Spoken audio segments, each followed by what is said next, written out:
Students দেখো, তোমাদের আজকে নতুন চ্যাপ্টার যেটা নিয়ে আলোচনা করছি ক্লাস 12 এর, সেটা হলো জটিল যৌগ। জটিল যৌগ বা কমপ্লেক্স কম্পাউন্ড সম্পর্কে পড়ার আগে তোমাদের যুগ্ম লবণটা কি সেটা আগে জানাচ্ছি। যুগ্ম লবণটা কি দেখো, মনে করো তুমি দুটি প্রসম লবণকে, কি কি দুটি প্রসম লবণ নিলে, একটা নিলে FeSO4 এবং আরেকটা নিলে NH4(2SO4)। এই দুটো প্রসম লবণকে, মানে একটা ফেরাস সালফেট আর একটা অ্যামোনিয়াম সালফেট, এদেরকে ওদের সংকেত ভরের অনুপাতে, ওদেরকে মিশালে কি অনুপাতে? সংকেত ভর। মানে এটা যেহেতু আয়নীয় যৌগ, তাই এদের আণবিক ভর কথাটা ব্যবহার করা হয় না, সংকেত ভর। এদেরকে সংকেত ভরের অনুপাতে পরস্পর মিশিয়ে একটা দ্রবণ তৈরি করবে। এবার এই দ্রবণটাকে তুমি যদি উত্তপ্ত করো, করে একটা গাঢ় দ্রবণ তৈরি করে হঠাৎ করে ঠান্ডা করলে একটা ঈষৎ সবুজ বা নীল বর্ণের একটা সাদা কেলাসাকার কঠিন পদার্থ পাওয়া যায়, যার সংকেত হলো FeSO4, NH4(2SO4, 6H2। এই লবণটাকে বলে ফেরাস অ্যামোনিয়াম সালফেট, যার ডাক নাম হলো মোর লবণ, মোর সল্ট। ক্লাস 12 প্র্যাকটিক্যালে আছে। এই লবণটা এর অস্তিত্ব কেবলমাত্র কঠিন অবস্থাতেই দেখা যায়। কঠিন অবস্থাতে এটাকে দেখতে বললাম একটু আগে, ঈষৎ নীলাভ বা সবুজ বর্ণের, ঈষৎ সবুজাভ বা নীলাভ, সাদা কেলাসাকার কঠিন। কিন্তু এটাকে যদি তুমি জলে দিয়ে দাও, মোর লবণকে যদি জলে গুলে দাও, তাহলে দেখা যাবে কি আর এটা নিজস্ব স্বাধীন সত্তা বজায় রাখতে পারে না। এই উপাদান আয়নে ভেঙে যায়। উপাদান আয়ন বলতে কে কে আছে এখানে? Fe2+ আছে, SO4(2- আছে এবং NH4+ আছে। উপাদান আয়নে ভেঙে যায়। তখন এই লবণটাকে আমি বলবো যুগ্ম লবণ, যুগ্ম লবণ বা কম্পাউন্ড সল্ট। কম্পাউন্ড সল্টের আরেকটা উদাহরণ দিচ্ছি, তোমাদের সবার পরিচিত ফিটকিরি, যাকে আমরা লিখি কি রূপে? K2SO4 Al2SO4(3, 24H2। এইটা একটা যুগ্ম লবণ। এটা পটাশিয়াম সালফেট এবং অ্যালুমিনিয়াম সালফেট দিয়ে তৈরি। এটাকেও তুমি যদি জলে দাও তাহলে কিন্তু এর স্বাধীন সত্তা বজায় থাকে না। এই উপাদান আয়নে অর্থাৎ K+, SO4(2-), Al3+ বিশ্লিষ্ট হয়ে যায়। এইটাও একটা যুগ্ম লবণ বা কম্পাউন্ড সল্ট। তাহলে যুগ্ম লবণের সংজ্ঞাটা কি? দুটি প্রসম লবণের সমন্বয়ে গঠিত একটি নতুন লবণ, যার অস্তিত্ব বা স্বাধীন সত্তা কেবলমাত্র কঠিন অবস্থাতেই বজায় থাকে। দ্রবণে যে তার নিজস্ব স্বাধীন সত্তা বজায় রাখতে পারে না, উপাদান আয়নে বিশ্লিষ্ট হয়, সেই সমস্ত লবণগুলিকে বলে যুগ্ম লবণ। যেমন মোর লবণ বা ফেরাস অ্যামোনিয়াম সালফেট, যেমন ফিটকিরি, এরা হচ্ছে যুগ্ম লবণ। এবার আমরা জটিল লবণ সম্পর্কে জানব।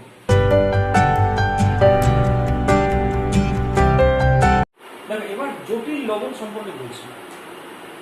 একইভাবে ফেরাস সায়ানাইড এবং পটাশিয়াম সায়ানাইডকে 1:4 অনুপাতে মিশিয়ে একটা দ্রবণ তৈরি করে তাকে যদি উত্তপ্ত করা হয় এবং দ্রবণটিকে গাঢ় করার পর দ্রবণটিকে হঠাৎ যদি ঠান্ডা করা হয়, তাহলে দেখা যায় যে দ্রবণটি একটা নতুন ঈষৎ হলুদ বর্ণের লবণ উৎপন্ন করে, যার সংকেত K4 FeCN6।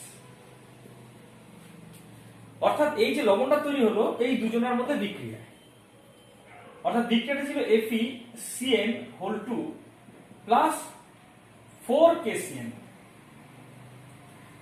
এই যে ঈষৎ হলুদ বর্ণের একটা যে আমি নতুন একটা লবণ পেলাম, এই লবণের বিশেষত্ব হলো এই লবণটাকে যদি জলের মধ্যে ছেড়ে দেওয়া হয়, তাহলে এই থার্ড ব্র্যাকেটের বাইরে যে অংশটা আছে সেইটা তো আয়নিত হবেই, মানে 4K+ আয়ন তো তৈরি করবেই।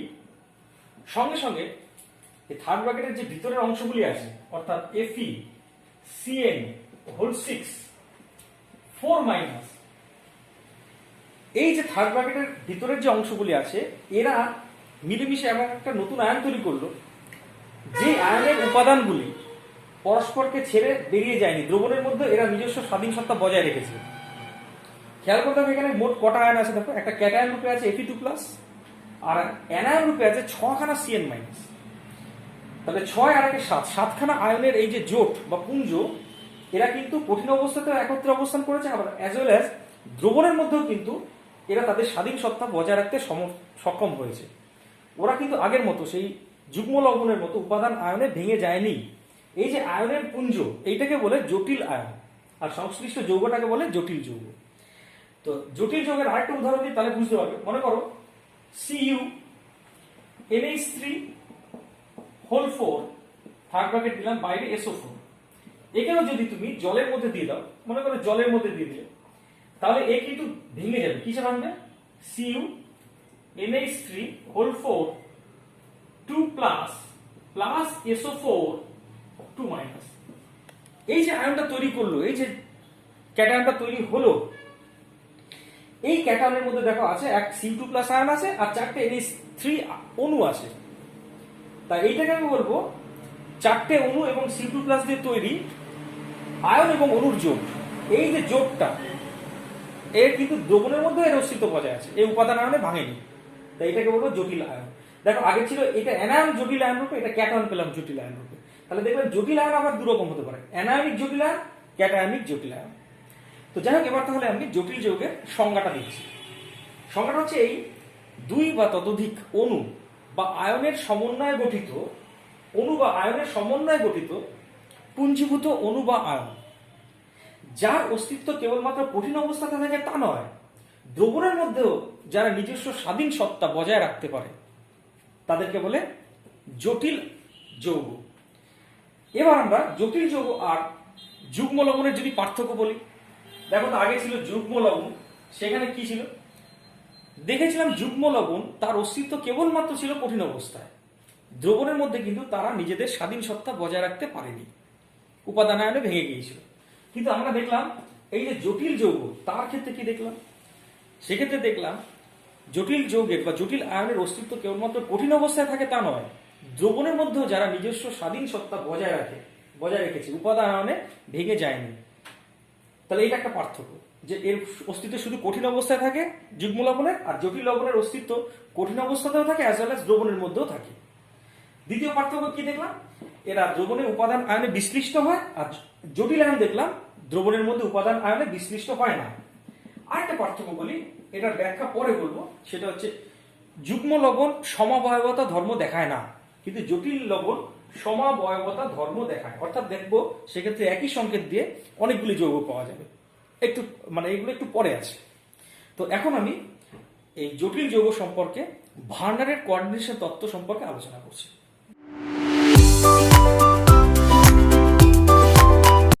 দেখো, জটিল যৌগ নিয়ে সব থেকে বেশি গবেষণা যিনি করেছিলেন তিনি বিজ্ঞানী ভার্নার। তো ভার্নারের কোঅর্ডিনেশন তত্ত্ব সম্পর্কে আবার আলোচনা করব। দেখো, আমি একটা জটিল যৌগকে এখানে লিখেছি, CO মানে কোবাল্ট, NH3 6টা অণু আছে, এই টোটালটা থার্ড ব্র্যাকেটের মধ্যে, বাইরে Cl3, এটা একটা জটিল যৌগ। এইটা নিয়ে উদাহরণ হিসেবে আমি আলোচনা করছি। বিজ্ঞানী ভার্নার বলেছিলেন একটি জটিল যৌগে একটি কেন্দ্রীয় ধাতব পরমাণু বা আয়ন থাকে।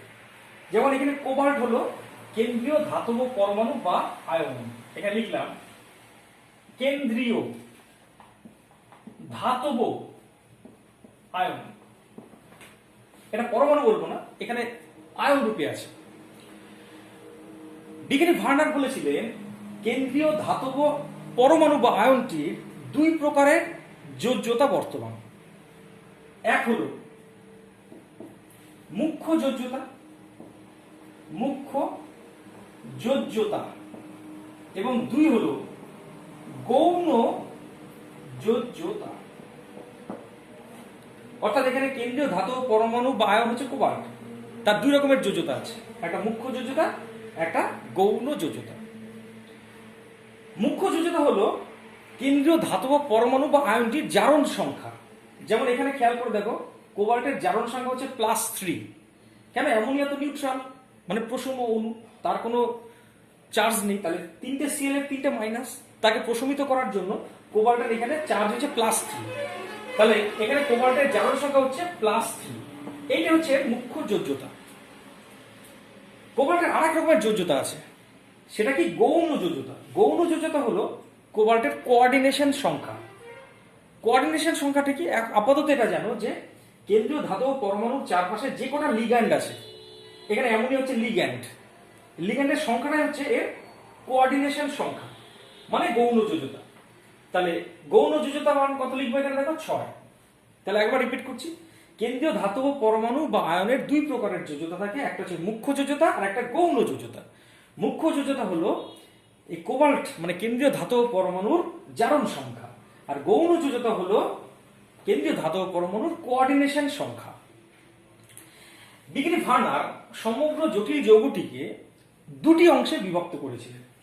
একটা হলো কোঅর্ডিনেশন স্তর, মানে এই থার্ড ব্র্যাকেটের ভিতরের অংশটুকু, এটা হচ্ছে কোঅর্ডিনেশন স্তর, লিখলাম কোঅর্ডিনেশন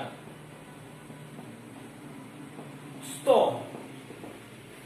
আরেকটা হচ্ছে আয়নীভবন অঞ্চল। আয়নীভবন অঞ্চল বলতে থার্ড ব্র্যাকেটের বাইরের অংশটা, এটা হচ্ছে আয়নীভবন অঞ্চল। আয়নীভবন অঞ্চল। তাহলে বিজ্ঞানী ভার্নার সমগ্র জটিল যৌগটাকে দুটো পার্টে ভাগ করেছিলেন, একটা হচ্ছে কোঅর্ডিনেশন স্তর আর একটা হচ্ছে আয়নীভবন অঞ্চল। কোঅর্ডিনেশন স্তরের ভিতরে কেন্দ্রীয় ধাতব পরমাণুর চারপাশে যে সমস্ত প্রসম অণু বা আয়ন অবস্থান করে, এখানে প্রসম অণু অবস্থান করছে, কোনো কোনো ক্ষেত্রে দেখবে আয়নও অবস্থান করতে পারে, তাদের বলে লিগ্যান্ড। যেমন এখানে এমনই হচ্ছে লিগ্যান্ড। তাহলে কেন্দ্রীয় ধাতব পরমাণু বা আয়নের চারপাশে যে সমস্ত প্রসম অণু বা আয়ন অবস্থান করে এবং তারা কেন্দ্রীয় ধাতব পরমাণুর সাথে অসমযোজী বন্ধন দ্বারা মানে কোঅর্ডিনেট বন্ড দ্বারা যুক্ত থাকে, তাদেরকে বলা হচ্ছে লিগ্যান্ড। যেমন এইখানে এমনই হচ্ছে লিগ্যান্ড, লিখলাম লি গয়জফলা আকার 9 লিগ্যান্ড। এই লিগ্যান্ডের সংখ্যাটাই কোঅর্ডিনেশন সংখ্যা। আপাতত এটা জানো যে লিগ্যান্ডের যে সংখ্যা, যেমন লিগ্যান্ডের সংখ্যা এখানে 6, তাহলে সিওর কোবাল্টের কোঅর্ডিনেশন সংখ্যা হচ্ছে 6। এবার বলছি এই থার্ড ব্র্যাকেটের ভিতরে রাখা হয় কোঅর্ডিনেশন স্তরকে বা জটিল অংশটাকে থার্ড ব্র্যাকেটের ভিতরে রাখা হয়। এই অংশের উপাদানগুলি কখনো আয়নিত হয় না, এরা সবসময় একত্রে অবস্থান করে, এমনকি দ্রবণের মধ্যেও এই অংশগুলি একত্রে অবস্থান করে। কিন্তু কোঅর্ডিনেশন স্তরের বাইরে অর্থাৎ আয়নীভবন অঞ্চলে অংশটার আয়নীভবন ঘটে, অর্থাৎ এটাকে জলে ছেড়ে দিলে 3টে সিএল কিন্তু সিএল মাইনাস আয়ন রূপে বেরিয়ে যাবে। তাহলে থার্ড ব্র্যাকেটের বাইরের অংশ অর্থাৎ আয়নীভবন অঞ্চলে আয়নায়ন ঘটে। এরপরে পরের অংশে চলে আসে, সেটা হচ্ছে বিজ্ঞানী ভার্নার উনি বললেন এই যে জটিল অংশের মধ্যে যে উপাদানগুলি আছে তাতে কে কে আছে, এক কেন্দ্রীয় ধাতব পরমাণু আছে বা আয়ন আছে, আর তার সাথে লিগ্যান্ডগুলি অসমযোজী বন্ধন দ্বারা যুক্ত আছে। এখন উনি বললেন লিগ্যান্ডগুলি কেন্দ্রীয় ধাতব পরমাণুর সাথে নির্দিষ্ট দিকে ত্রিমাত্রিকভাবে বিন্যস্ত থাকে।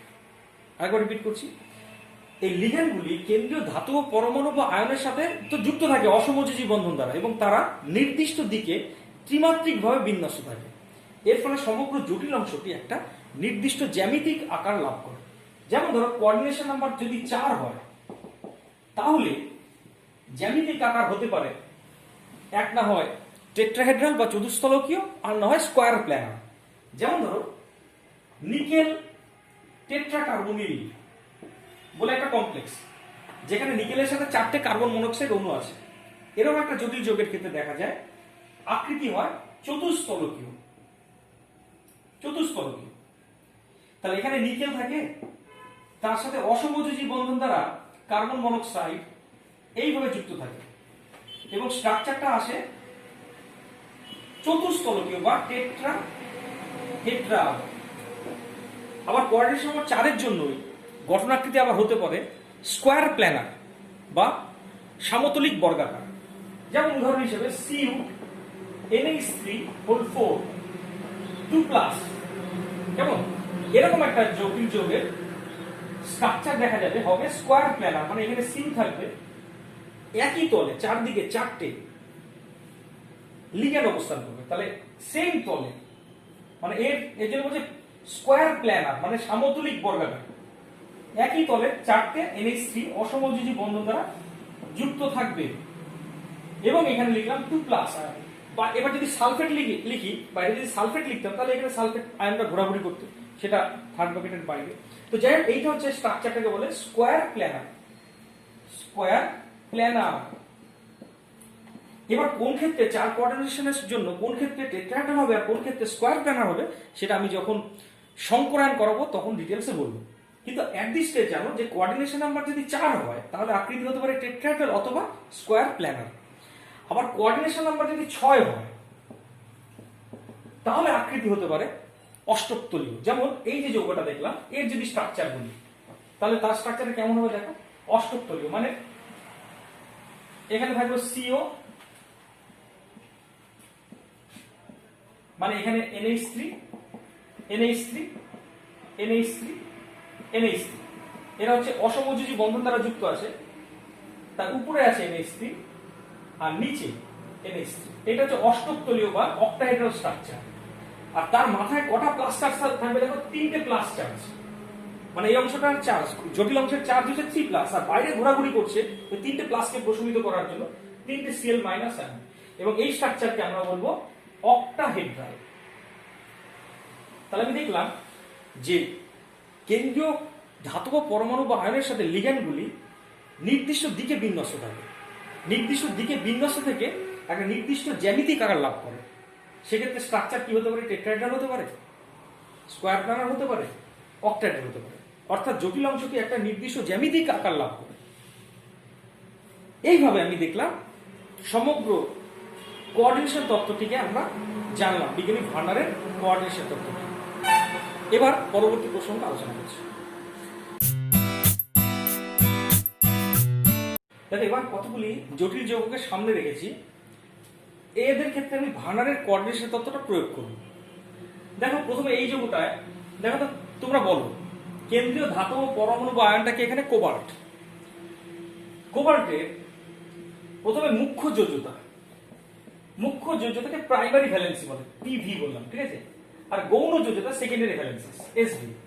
তাহলে বলতো কোবাল্টের মুখ্য যোজ্যতা বা প্রাইমারি ভ্যালেন্সি কত এখানে, মানে এর জারণ সংখ্যা দেখো তো +3। কেন?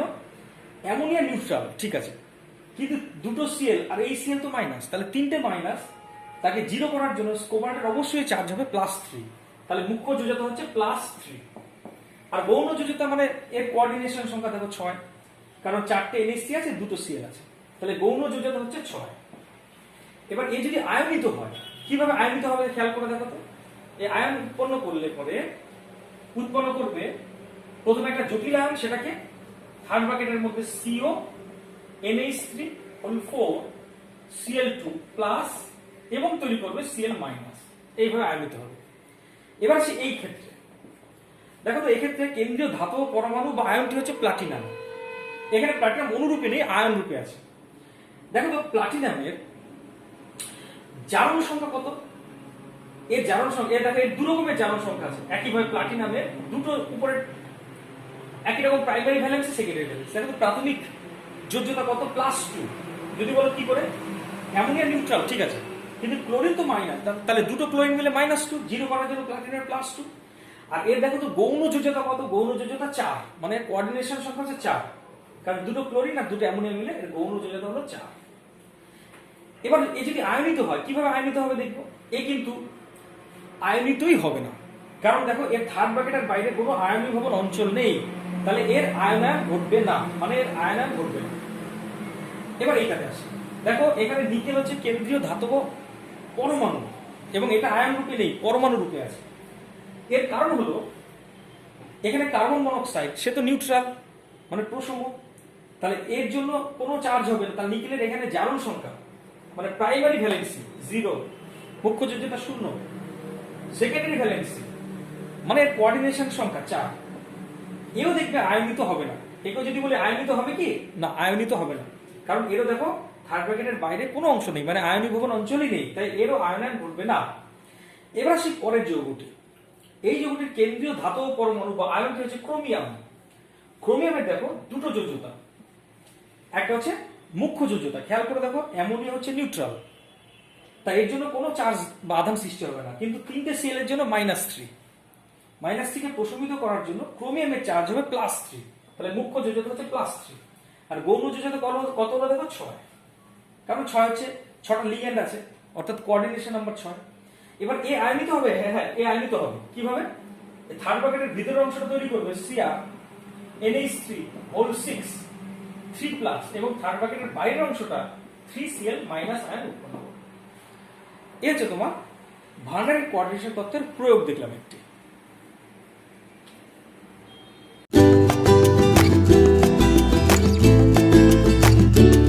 জটিল যৌগের গঠন প্রতিষ্ঠা করব, এটা পরীক্ষা করেছিলেন বিজ্ঞানী ভার্নার এবং ট্যাসার্ট মিলে। পরীক্ষাটা হচ্ছে এরকম, একটা যৌগের সংকেত COCl3 মানে কোবাল্ট ট্রাইক্লোরাইড 6NH3, মানে এটা হচ্ছে আণবিক সংকেত।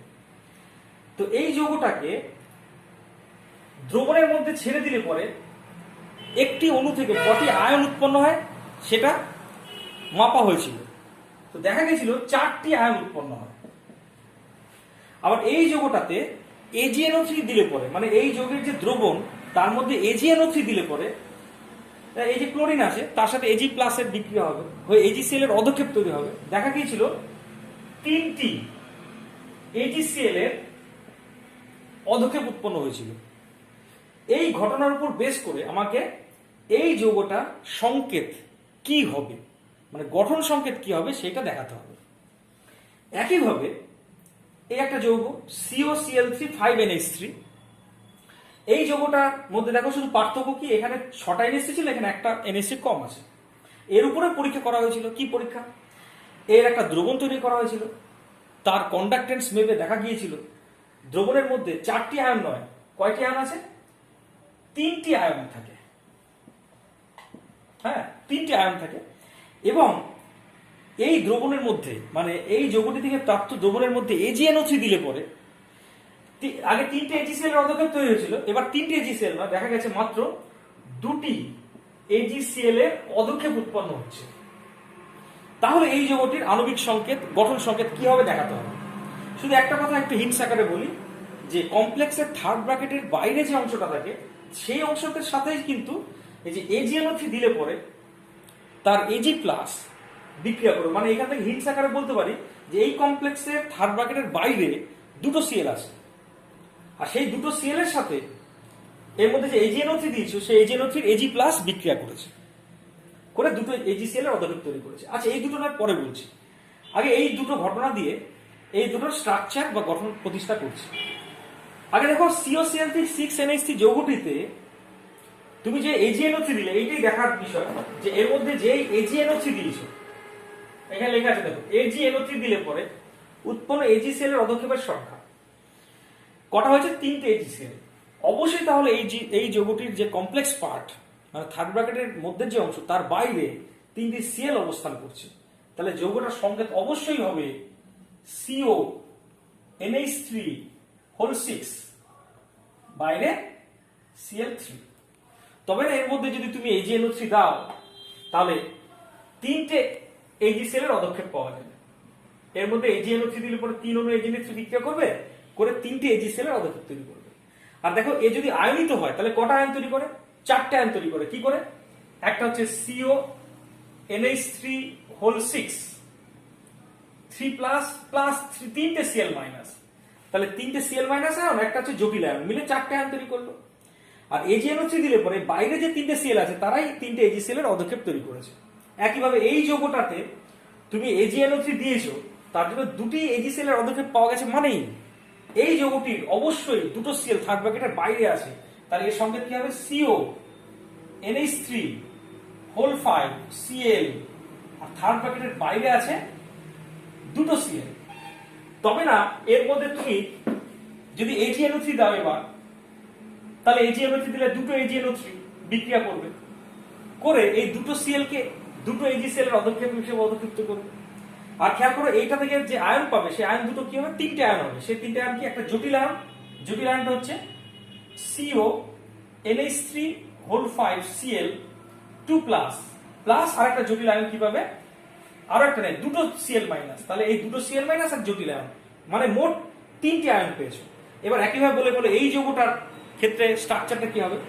দেখো এখানে তুমি AgNO3 দিলে পরে বলে দিচ্ছে এর মধ্যে AgNO3 দিলে পরে মাত্র একটি AgCl এর অধক্ষেপ উৎপন্ন হয়। আর দ্রবণে এই যৌগটি দুটি আয়ন উৎপন্ন করে, দুইটি আয়ন উৎপন্ন করে। তাহলে এ থেকে সংকেতটা কি হবে আইডিয়া করতে পারছো, যে একটি AgCl এর অদক্ষেপ পাওয়া যায় মানেই থার্ড ব্র্যাকেটের বাইরে একটা সেল আছে। তাহলে সংকেতটা কি হবে যৌগের, CO NH3 whole 4 third bracket দিলাম, না এখন থার্ড ব্র্যাকেট নয়, তিনটে সেল আছে, তাহলে আরো দুটো সিএল কে ভিতরে রাখবে, রেখে বাইরে একটা সিএল কে রাখবে। তাহলে এইখান থেকে যে যৌগটা পাবো সেটা হচ্ছে এইটা। আর একটা সিএল যেহেতু বাইরে আছে, তাই এই সিএলটাই AgNO3 দিলে পরে AgCl এর অদক্ষেপ তৈরি করবে। এবং এই অংশটা কিভাবে আয়নিত হবে, এর দুটি আয়ন তৈরি করবে। কি কি আয়ন দেখো, একটা হচ্ছে CO NH3 whole 4 Cl2 third bracket দিয়ে প্লাস, এটা জটিল আয়ন, আর থার্ড ব্র্যাকেটের বাইরে যে অংশটা আছে একটা Cl- অ্যানায়ন তৈরি করবে। এই যৌগটাতেও সেম রেজাল্ট দেখা যায়, মানে একটি AgCl এর অদক্ষেপ পাওয়া যায় এবং দুইটি আয়ন উৎপন্ন হয়। তাহলে অবশ্যই এই যৌগটার সংকেতও কিন্তু এরকমই, গঠন সংকেত এরকমই, মানে CO NH3 whole 4 Cl2 Cl। তাহলে এই দুটো সংকেত একই, তাহলে দুটো যৌগ আলাদা কেন লিখলেন? বলছে এই দুটো যৌগ পরস্পরের আইসোমার বা সমাবয়ব, যেটা সম্পর্কে একটু পরে বলবো। তার জন্য এই দুজন আয়নিত হয় একইভাবে, এই উপরে যেরকম আয়নিত হচ্ছে সেরকমভাবে আয়নিত হবে এবং আয়ন তৈরি করবে সেম। একটাই Cl মাইনাস আছে যেহেতু বাইরে, তাই একটাই AgNO3 এর সাথে বিক্রিয়া করে একটাই AgCl অদক্ষেপ তৈরি করবে, আয়নও সেম তৈরি করবে, কিন্তু এই যৌগটি আর এই যৌগ পরস্পরের সমাবয়ব। সমাবয়তাটা কি একটু পরে দেখাবো। এইভাবে কোন একটা জটিল যৌগের গঠন আকৃতি নির্ণয় করা হয়। মেইনলি এখানে খেয়াল করবে যে সংকেত থেকে কটা AgCl এর অদক্ষেপ পাওয়া গেল, সে অনুযায়ী থার্ড ব্র্যাকেটের বাইরে ততগুলি Cl কে রাখবে, সে অনুযায়ী তুমি পুরো যৌগগুলির সংকেত নির্ণয় করবে। এবার কয়েকটা সংজ্ঞা নিয়ে আলোচনা করছি। সবার প্রথম লিগ্যান্ড। লিগ্যান্ডটা কি অলরেডি আইডিয়া হয়ে গেছে তোমাদের, সংজ্ঞাটাকে বলছি। জটিল যৌগের জটিল অংশে কেন্দ্রীয় ধাতব পরমাণু বা আয়নের সাথে যে সমস্ত প্রসম অণু বা আয়ন অসমযোজী বন্ধন দ্বারা যুক্ত থাকে তাদেরকে বলে লিগ্যান্ড। তো এখানে লিগ্যান্ডকে আবার মোটামুটি আধারের উপর ভিত্তি করে তিন ভাগে ভাগ করা হয়। একটা হচ্ছে প্রসম লিগ্যান্ড, মানে যাদের কোনো আধার নেই, যেমন ধরো NH3 H2O CO ইত্যাদি। আরেকটা হচ্ছে ক্যাটায়নিক, মানে যারা হচ্ছে পজিটিভ চার্জযুক্ত লিগ্যান্ড, যেমন ধরো NO+, এটি ক্যাটায়নিক লিগ্যান্ড। আর হচ্ছে অ্যানায়নিক লিগ্যান্ড। অ্যানায়নিক লিগ্যান্ড বলতে তারা হচ্ছে নেগেটিভলি চার্জড লিগ্যান্ড, অ্যানায়নিক। যেমন ধরো Cl-, হ্যাঁ, OH-, Cl-, এরা হচ্ছে সবাই অ্যানায়নিক লিগ্যান্ড। তো চার্জের উপর ভিত্তি করে লিগ্যান্ডকে তিন ভাগে ভাগ করা হয়। আবার দাতা পরমাণুর সংখ্যার উপর ভিত্তি করেও লিগ্যান্ডকে অনেক ভাগে ভাগ করা হয়। দাতা পরমাণুটা কি তার একটু বলি। মনে করো NH3 একটা লিগ্যান্ড। তুমি জানো লিগ্যান্ডরা কেন্দ্রীয় ধাতব পরমাণুর সাথে অসমযোজী বন্ধন তৈরি করে যুক্ত থাকে, মানে ইলেকট্রন জোড় দান করে নিজেরা বন্ড তৈরি করে। এখন লিগ্যান্ডের মধ্যে যে পরমাণুটি এই ইলেকট্রন জোড় দান করে, অর্থাৎ যার মাথায় নিঃসঙ্গ ইলেকট্রন জোড়টা থাকে, সেটাকে বলে দাতা পরমাণু। যেমন অ্যামোনিয়ার দাতা পরমাণু হচ্ছে নাইট্রোজেন। তো এই দাতা পরমাণুর সংখ্যার উপর ভিত্তি করে লিগ্যান্ডকে অনেক ভাগে ভাগ করা হয়। তাহলে আমি এখানে লিখলাম দাতা পরমাণু সংখ্যার ভিত্তিতে লিগ্যান্ডের শ্রেণীবিভাগ। লিগ্যান্ডের শ্রেণী বিভাগ। দেখো এবার আমি কি করেছি, দাতা পরমাণুর সংখ্যার ভিত্তিতে লিগ্যান্ডের শ্রেণীবিভাগ। সবার প্রথম যেটা আছে সেটা হচ্ছে মনোডেন্টেড লিগ্যান্ড। মনোডেন্টেড লিগ্যান্ড নাম শুনেই বুঝতে পারছো যে লিগ্যান্ডে একটি মাত্র দাতা পরমাণু থাকে, তাই সেই লিগ্যান্ডগুলিকে বলে মনোডেন্টেড লিগ্যান্ড। যেমন ধরো NH3 এই দেখো একটা দাতা পরমাণু এই লোন পেয়ারটা দান করতে পারে, এটা মনোডেন্টেড লিগ্যান্ড। H2O একটা দাতা পরমাণু, মনোডেন্টেড লিগ্যান্ড। দ্বিতীয় হচ্ছে বাইডেন্টেড লিগ্যান্ড,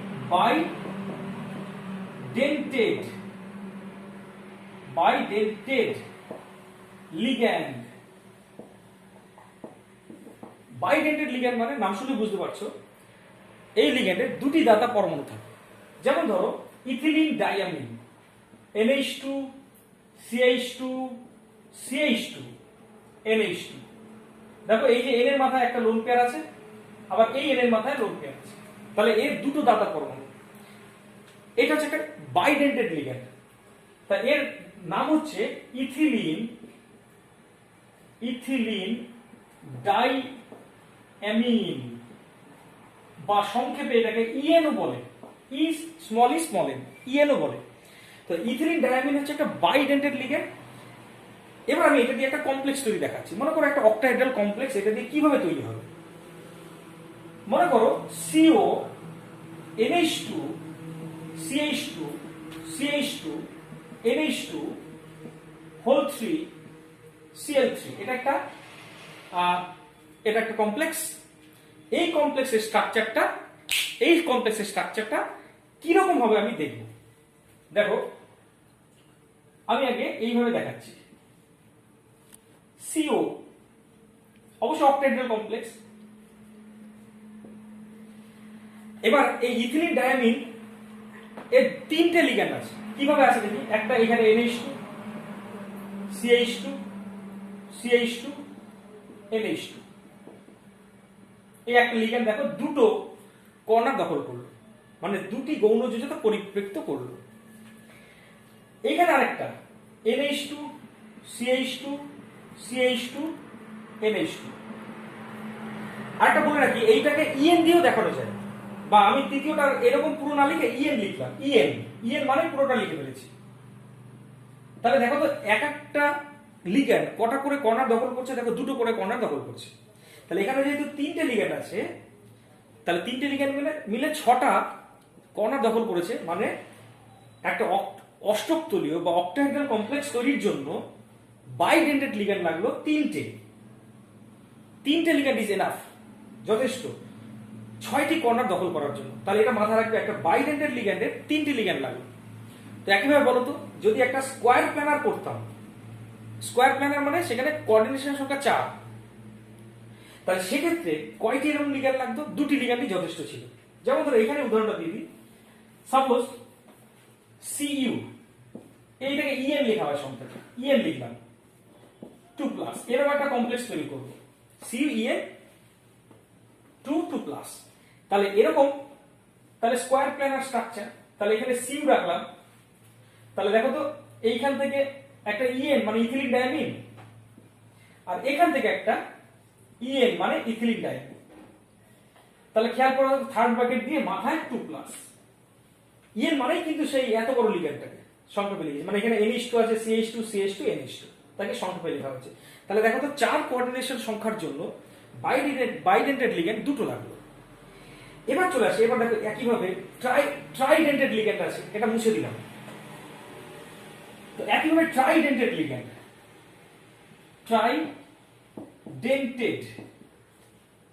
লিগ্যান্ড, একটা উদাহরণ দেবো জাস্ট। উদাহরণ হচ্ছে NH2 CH2 CH2 NH CH2 CH2 NH2। এইখানে একটা দাতা পরমাণু আছে, এখানে একটা দাতা পরমাণু আছে, এখানে একটা দাতা পরমাণু আছে। এটা হচ্ছে একটা ট্রাইডেন্টেড লিগ্যান্ড। ডাইইথিলিন ট্রাইঅ্যামিন, কেন? 3টে অ্যামিন গ্রুপ আছে। হেক্সাডেন্টেড লিগ্যান্ড, হেক্সাডেন্টেড লিগ্যান্ড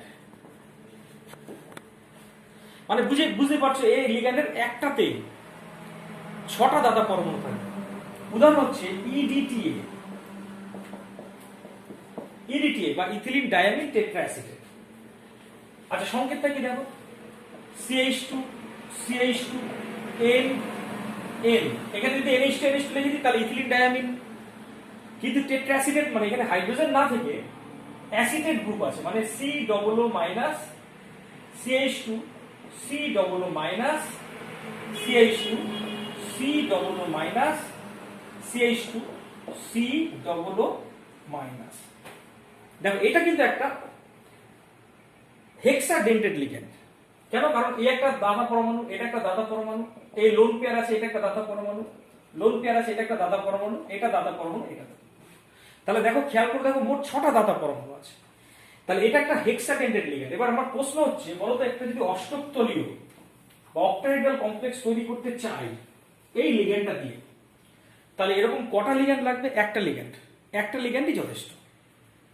এরকম একটা লিগ্যান্ডই যথেষ্ট একটা অষ্টক তলীয় কমপ্লেক্স করার জন্য। যেমন ধর উদাহরণ দিচ্ছি, তুমি মনে করো Ca2+, তার সাথে কমপ্লেক্স তৈরি করবে, তাহলে অষ্টক তলীয় কমপ্লেক্স তৈরি করছি, তাহলে এখানে আমি একটা n কে বসালাম, কেমন? এই nটাকে এখানে বসালাম, তার সাথে এখানে আছে CH2 n, কেমন? আচ্ছা, এই n এর সাথে দেখো এই nটা মনে করে এটা, এর সাথে এই CH2 C ডবল আছে, তাহলে এখানে লিখলাম CH2 C double O O। তো n এর সাথে আরেকটা এই অ্যাসিটেট গ্রুপ আছে, তাহলে সেটাকে এইভাবে লিখলাম CH2 C ডবল O। আবার একইভাবে এই n মানে এইটা, তার সাথেও একইভাবে দুটো অ্যাসিটেট গ্রুপ আছে, মানে CH2 C O double O, এর সাথে আরেকটা অ্যাসিটেট গ্রুপ আছে, মানে CH2 C O double O। দেখো খেয়াল করে দেখো, একটা লিগ্যান্ড 6 দিক থেকে এটাকে Ca2+ কে ঘিরে রেখেছে। তাহলে Ca2+ কে যদি এরকম EDTA 6 দিক থেকে ঘিরে রাখে, তাহলে 6টা গৌণ যোজক পরিপৃক্ত হচ্ছে। দেখো তো তাহলে এই কমপ্লেক্সের মাথায় কত চার্জ দেবো? দেখো EDTA এর 4টে নেগেটিভ আছে, আর Ca2+, তাহলে Ca2+ এর দুটো প্লাসকে প্রশমিত করেও পুরো কমপ্লেক্সটার মাথায় 2 মাইনাস আয়ন হবে। এইটা যে ক্যালসিয়াম এবং EDTA তৈরি একটা জটিল আয়নের সংকেত। এগুলো একটু হাই লেভেলের পড়া, যতদূর পারবে তোমরা নেবে। এবার আমি পরের সংজ্ঞায় যাচ্ছি।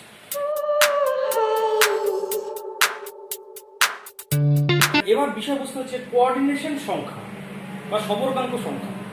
আমি তোমাদের যখন ভান্ডারের কোঅর্ডিনেশন তত্ত্ব পড়াচ্ছিলাম তখন বলেছিলাম কেন্দ্রীয় ধাতব পরমাণুর সাথে যে কটা লিগ্যান্ড থাকে সেটাই কোঅর্ডিনেশন সংখ্যা, কিন্তু এই কথাটা সবসময় সঠিক নয়। যদি লিগ্যান্ড হয় মনোডেন্টেড, যেমন অ্যামোনিয়া মনোডেন্টেড লিগ্যান্ড, তাহলে 6টা আছে, তো 6 হচ্ছে কোবাল্টের কোঅর্ডিনেশন সংখ্যা।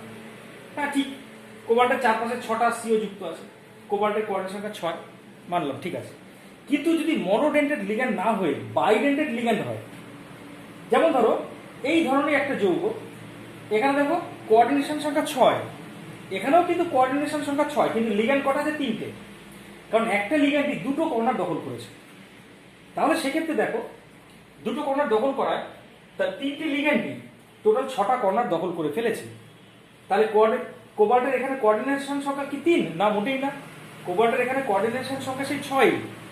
তাহলে বাইডেন্টেড লিগ্যান্ডের ক্ষেত্রে কিন্তু, বা টেট্রাডেন্টেড বা হেক্সাডেন্টেড লিগ্যান্ড, মানে যত একের বেশি ডেন্টেড লিগ্যান্ড হবে তাদের ক্ষেত্রে কিন্তু লিগ্যান্ডের সংখ্যা মানেই কোঅর্ডিনেশন সংখ্যা নয়। তাহলে কোঅর্ডিনেশন সংখ্যার সংজ্ঞাটা এবার আমি কি বলবো? তাহলে আমি দেখলাম যে লিগ্যান্ড 3, কিন্তু কোঅর্ডিনেশন সংখ্যা এখানেও 6। তাহলে লিগ্যান্ডের সংখ্যাটা সবসময় কোঅর্ডিনেশন সংখ্যা হবে না। তাহলে সংখ্যাটা এবার বলছি, শোনো, খেয়াল করো তো, এই দুই ক্ষেত্রে একটা কমন জিনিস আছে, সেটা কি? কোবাল্টের সাথে 6টি দাতা পরমাণু যুক্ত, 6টি দাতা পরমাণু সরাসরি যুক্ত, সব ক্ষেত্রে, এই দুই ক্ষেত্রে। এর উপর বেস করে সংজ্ঞাটা। তাহলে সংজ্ঞাটা কি?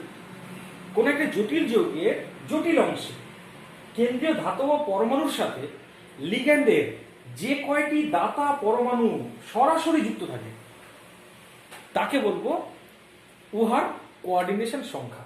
আরেকবার রিপিট, কোন একটা জটিল যৌগের জটিল অংশে কেন্দ্রীয় ধাতব পরমাণুর সাথে যে কয়টি দাতা পরমাণু, এখানে দাতা পরমাণু মানে নাইট্রোজেন, সরাসরি যুক্ত থাকছে, সেই সংখ্যাকে বলবো ওই কেন্দ্রীয় ধাতব পরমাণু বা আয়নটির কোঅর্ডিনেশন সংখ্যা।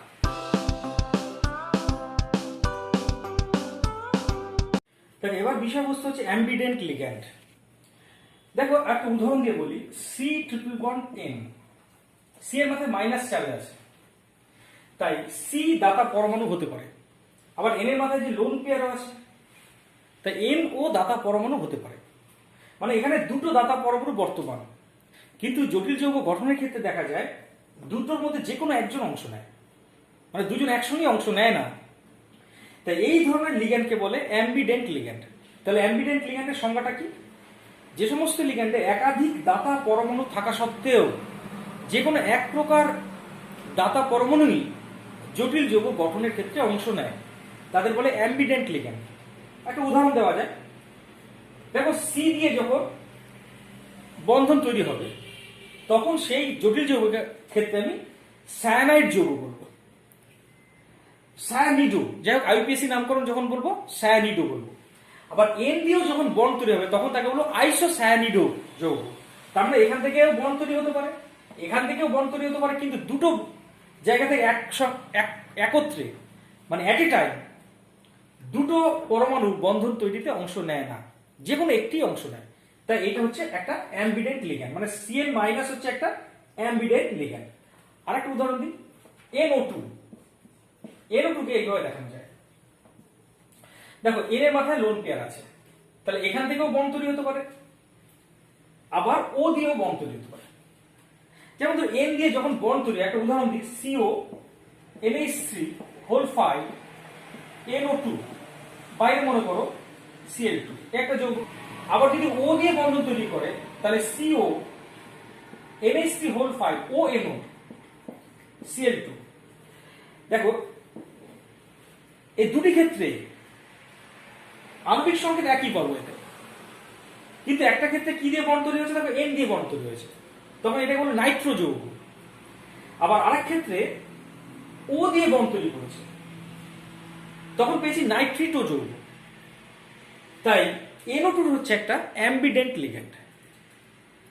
বোঝা গেল? এন দিয়ে বন্ড তৈরি করতে পারলো কেন্দ্রীয় ধাতু ও কোবাল্টের সাথে, আবার ও দিয়েও বন্ড তৈরি করতে পারলো, কিন্তু একই সঙ্গে দুটো দিয়েই বন্ড তৈরি হয়নি, অর্থাৎ বন্ড তৈরির সময় যে কোনো একজন অংশ নিয়েছে, আইদার এন অর ও। তাই NO2 হচ্ছে একটা অ্যাম্বিডেন্ট লিগ্যান্ড।